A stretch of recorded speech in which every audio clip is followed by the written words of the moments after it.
par rapport à la qualité d'Ousmane Sonko d'agir pour le compte de PASTEF. Parce qu'il a agi dans le cadre de votre saisine, est-ce non pour les violations personnellement subies et pour le compte du parti politique, le PASTEF, en tant que dirigeant légal. L'interprétation des textes que vous avez en fait traduit en jurisprudence, c'est qu'une personne morale comme une personne physique peut vous saisir de violations dont elle est victime. C'est à ce titre que la saisine de M. Ousmane Sonko est recevable au vu de l'article 10D, puisque de votre règlement, puisque sa requête n'est pas anonyme et elle n'est portée devant aucune autre cour de justice internationale compétente.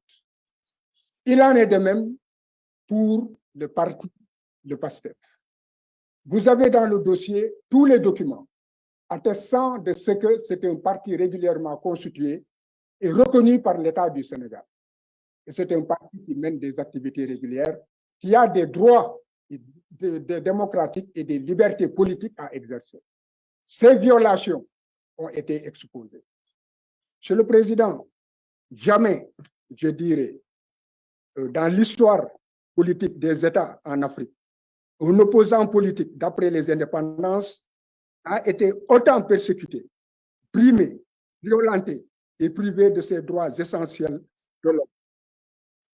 De l'atteinte au droit d'aller et de venir, à la violation du droit à la sûreté, de l'atteinte au droit de propriété, à celle de sa vie privée, de l'atteinte aux droits et libertés démocratiques, au droit d'obtenir par un État l'exécution et la soumission à ses propres lois. Comme illustration, nous avons les décisions rendues par un juge par rapport à une question qui fut un obstacle dressé par l'État du Sénégal pour attenter aux droits politiques et démocratiques, aussi bien de PASTEF que de M. Ousmane Sonko. Le juge d'instance compétent a rendu sa décision et au vu des textes de loi qui vous ont soumis, vous verrez que sa décision, une fois qu'elle est notifiée, doit être exécutée. L'État du Sénégal s'est empressé, et par l'organe de l'agence judiciaire, à contester cette décision.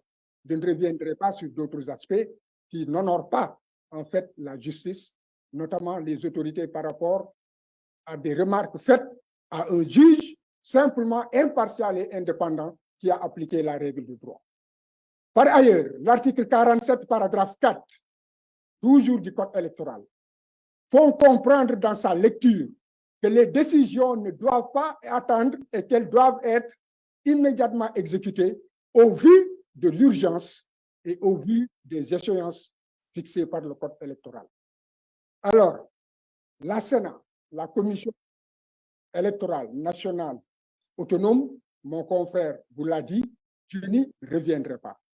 Elle a confirmé le juge d'instance en demandant à ce que l'État du Sénégal se conforme à la loi, délivre les fiches de parrainage à Ousmane Sonko pour lui permettre de compétir à égalité avec les autres candidats. Et c'est là qu'il y a l'urgence, c'est là qu'il y a célérité, et c'est là qu'il y a que lorsque la Cour tarde à rendre une décision, alors les griefs que nous avons portés feront, en tout état de cause, qu'il y aura un dommage irréparable. Nous sommes à 3 jours du dépôt des fiches de parrainage et vous avez les dispositions légales qui vous permettent de voir combien il est difficile effectivement de collecter les parrainages et l'article 29 de la Constitution en fait une exigence de même que les textes sur la loi électorale. Aujourd'hui, Monsieur le Président, pour aller court, l'urgence, c'est le contexte électoral. L'urgence, ce sont les échéances électorales. Aujourd'hui, il y a d'abord déjà la violation du droit à l'égalité des citoyens dans la compétition pour la conquête du pouvoir suprême. Tous les autres candidats ont leur fiche de parrainage depuis plus d'un mois. Ousmane Sonko est juste à 3 semaines du dépôt des fiches qui sont en fait des conditions essentielles sur la validité de la candidature à l'élection présidentielle et essentielles pour l'acceptation de sa candidature pour les élections et la compétition électorale. Monsieur le Président, je pense que nous ne reviendrons pas sur certains points, notamment sur aujourd'hui le comportement de l'État du Sénégal, qui, malgré votre saisine et malgré les dispositions impératives de l'article 22, paragraphe 2 de votre règlement, a aggravé les différends. Mon confrère vous l'a dit, je n'y reviendrai pas. Ce différend, c'est que l'État du Sénégal a procédé d'office à la radiation, a refusé de le rétablir malgré une décision de l'autorité judiciaire, malgré une décision de l'autorité administrative, dont vous pourrez voir effectivement les pouvoirs qu'il détient, notamment dans le code électoral. Je ne citerai que les articles 2, les articles 3 du code électoral, les articles L13, qui sont en fait des pouvoirs d'injonction, des pouvoirs de substitution. Et pour cela, l'État du Sénégal a renvoyé toute l'équipe pour prendre de nouvelles équipes, parmi lesquelles il y a des militants du parti politique du pouvoir en place, sans compter les autres violations. Monsieur le Président, je pense que j'ai ramassé, par respect à la Cour, j'ai tout ramassé et que je m'en tiens à ces observations en précisant simplement que la décision de radiation est fondée sur la contumace. M. Sonko est arrêté, il est en prison. On lui reproche de n'avoir pas renoncé, d'avoir déclaré expressément ne pas acquiescer sans la forme administrative.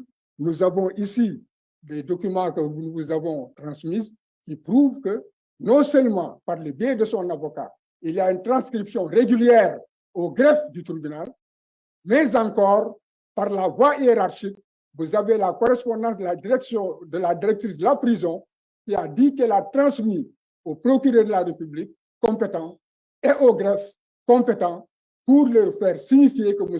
Ousmane Sonko conteste la décision de contumace et demande à être jugé. Vous avez une lettre demandant l'enrôlement de l'État. Le Président, vous êtes juge des droits de l'homme, c'est le destin d'un peuple. On ne peut pas admettre que la démocratie sénégalaise, admettre que les droits et libertés au Sénégal, qui font que le Sénégal est une vitrine, que tout cela qui a été le fruit de combats de générations et de générations soit détruit par une groupuscule d'hommes qui s'agrippent au pouvoir. Je vous remercie. Merci, maître.